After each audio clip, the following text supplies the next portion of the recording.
Hello, my name is Unique, and I am a NCCU student. Today, this is my sister Jasmine. She has agreed to do the video and is aware that nursing professors over at Central is going to view that, and she's okay with that. So I'm going to go ahead and get started. I'm knocking on the door. Come in. All right. Hello, how are you? I'm fine. How are you? I'm doing good, so I'm going to go ahead and provide privacy and do my hand hygiene. My name is Unique, and I am a student from North Carolina Central. Today, I'm going to be assessing your peripheral vascular and also assessing your abdomen. So I'm going to do that, the peripheral vascular first, and then I'm going to lead into the abdomen. Is that okay with you? Yes. All right. So first off, I'm going to be feeling her skin for her temperature and also feeling it for her texture. And her skin is warm. It's also dry. It's not moist. And her texture is very smooth. And so I'm going to feel for her capillary refill and examine her nails. And I notice that there's no clubbing or edema on her skin. And her nail beds are intact. So that's well. Next, I'm going to move to assessing her hair distribution. And it looks like her hair on her arms are evenly distributed, as well as on her legs. They're evenly distributed as well. Then I'm going to go ahead and check her radial pulse.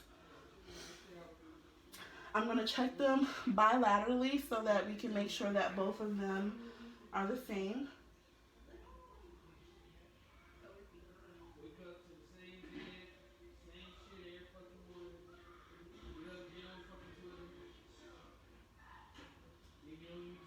All right, so her left and right radial pulse, they are equal bilaterally. They're normal and within range, and also the strength is 2+.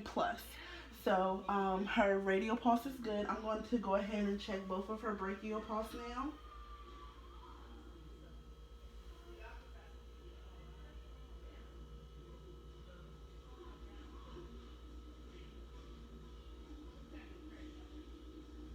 All right. So her brachial pulse are both bilaterally symmetric. The strength is 2+, and also they are normal within range. So next, I'm going to move to. I'm going to move to her color. Her color is consistent with her genetic background. Like I said, she did not have any edema. No pallor or cyanosis, and her hair is evenly distributed. So now I'm going to go ahead and get her to lay down so that we can look at her legs.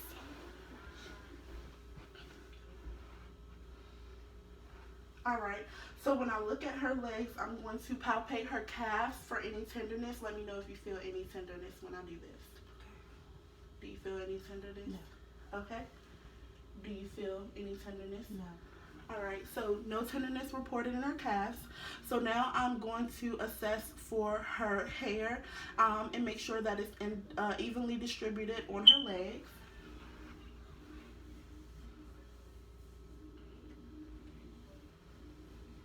All right, so her hair is evenly distributed on her legs, and she does not have any pallor or cyanosis on her legs, and her color of her legs is consistent with her genetic background. Next, I'm going to go ahead and look at her dorsalis and palpate her dorsalis pedis pulse, as well as her posterior tibial pulse.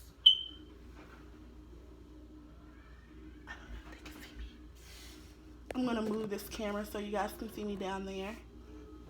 All right.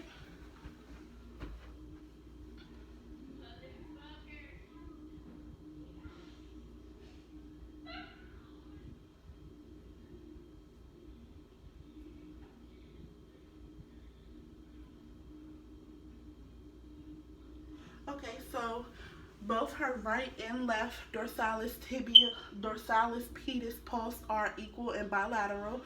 They are symmetric. Her strength is 2+, and her range is normal and within range. So now I'm going to go ahead and assess her posterior tibial pulse.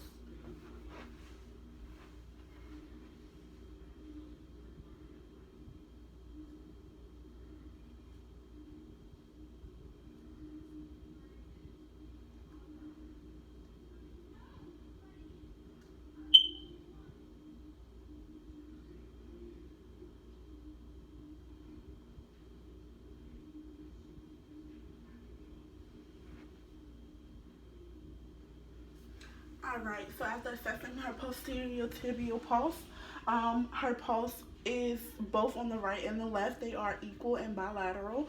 They are symmetric as well, and they are normal and within range, and the strength is 2 plus. So now I'm going to move to the assessment of her abdomen.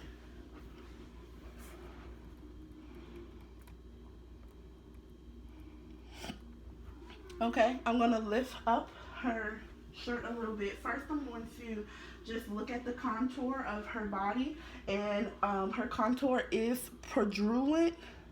I'm going to also look at the color of her abdomen.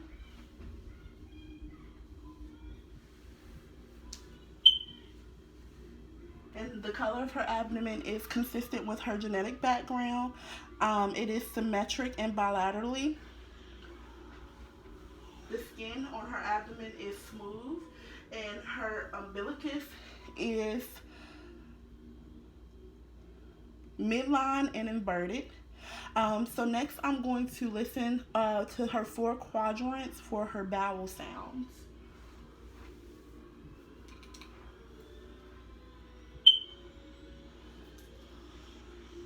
Alright, I'm going to listen with the diaphragm, and then I'm going to turn around and listen with the bell. And like I said, I'm going to listen to the 4 quadrants for any abnormal bowel sounds.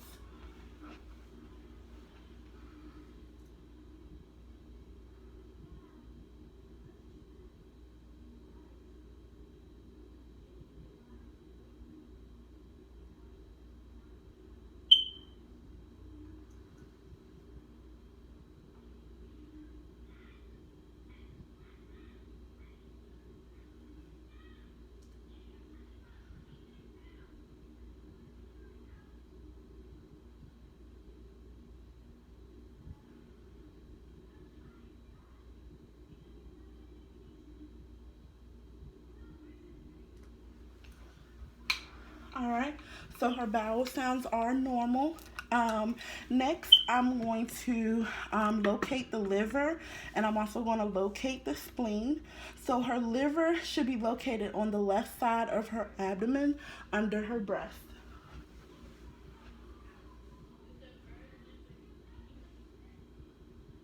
Alright, so the liver is located. The spleen should be located on the right side of her abdomen under her breast.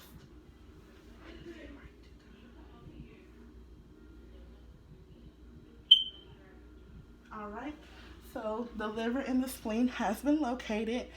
So next I'm going to palpate her abdomen and look for any tenderness. I'm going to first do light palpation, and then I'm going to switch over to deep palpation. So tell me if you feel any tenderness while I'm doing this, okay?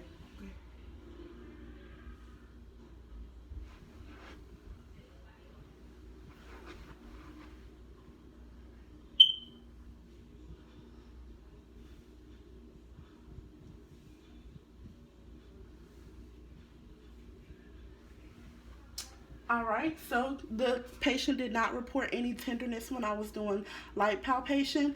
I'm going to go back because I don't know if you guys actually saw me locate the liver and the spleen because I was in the way. So I'm going to locate the liver, which is on the left side again, and I'm going to locate the spleen, which is on the right side. So this is where the liver is going to be. All right, and this is where the spleen will be. So next, I'm going to go ahead and switch over to doing deep palpation on her abdomen. Let me know if you have any tenderness, okay?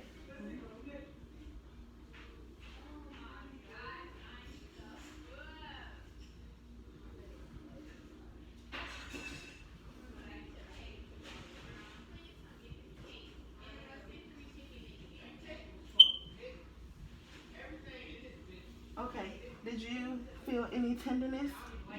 Okay, so there was no tenderness reported. So next I'm going to go ahead and locate the femoral the femoral artery, which is always on the lower abdomen on the right hand side. So I'm going to go ahead and analyze that.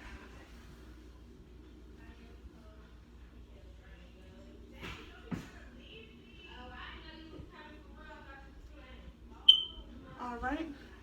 So I located her femoral artery. And now I'm going to go ahead and palpate the CVA for any tenderness.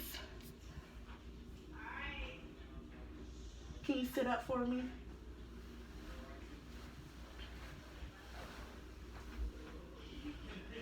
All right, so stand up for me. I'm sorry. We have to compromise, guys. Turn around. Okay. So I'm going to. Do you feel any tenderness? No. Okay. So I went ahead and palpated her CVA for any tenderness, and she did not say that she experienced any tenderness. You can go ahead and sit down now. Thank you. Okay. All right. And that concludes my assessment of the peripheral and also of the abdomen. Thank you so much.